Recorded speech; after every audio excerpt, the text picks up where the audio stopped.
Endi zavornoy pirojnilarim o'xshamaydi deb bahona topolmaysiz. Chunki bu safar hamma sirlari bilan ushbu shirinlikning tayyorlanishini sizga ko'rsatib beraman. Birinchi bo'lib ishchi qaynatma xamir tayyorlashdan boshlaymiz. Gazga qo'yiladigan tega qalin idishga 150 ml dan suv va sut, 120 gram saryog', 2 osh qoshiq shakar va yarim choy qoshiq tuz qo'shib, saryog' eriguncha o'rtadan past olovda qaynatishimiz kerak bo'ladi. Saryog' erigach, unga oldindan yelangan 180 gram unni solib, xamirni taxminan 2-3 daqiqa aralashtirib turgan holda pishiramiz. Barcha pishiriq va taomlarim o'xshab mazali chiqishi uchun men doimgidek turon unlaridan foydalanaman. Pishgan xamirni boshqa idishga bo'shatib, aralashtirib turgan holda ozgina sovutib olamiz. Asosiysi xamirni harorati tuxum qo'shganimizda pishib qolmaydigan bo'lishi kerak. Tuxumni xamirga bir donadan qo'shib, har birini yaxshilab aralashtirgan holda birlashtiramiz. Tuxum soni katta kichikligiga qarab o'zgarishi mumkin. Men o'rtacha kattaligiga, ya'ni 65 gramlik tuxumlardan foydalandim. Menda 6,5 dona tuxum yetarli bo'ldi.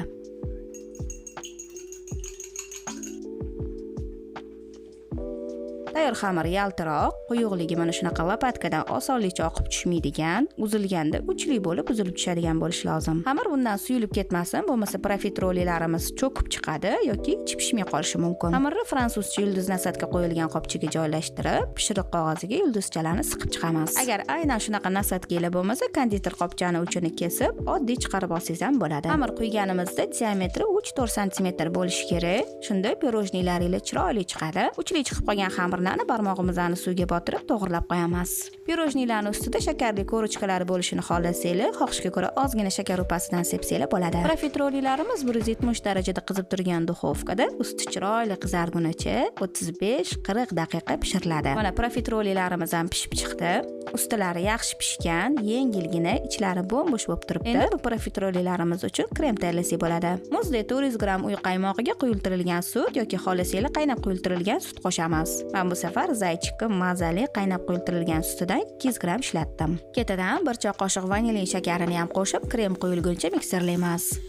Juda ham mazali mayingina krem tayyor. Endi profiterollarimizni ichini ushbu tayyorlab olgan krem bilan to'ldirib chiqamiz. Krem quyayotganda ko'p quyib yubormaslikka harakat qilinglar, bo'lmasa kremi ko'payib, xamirning mazasi yeyotganda uncha bilinmay qoladi.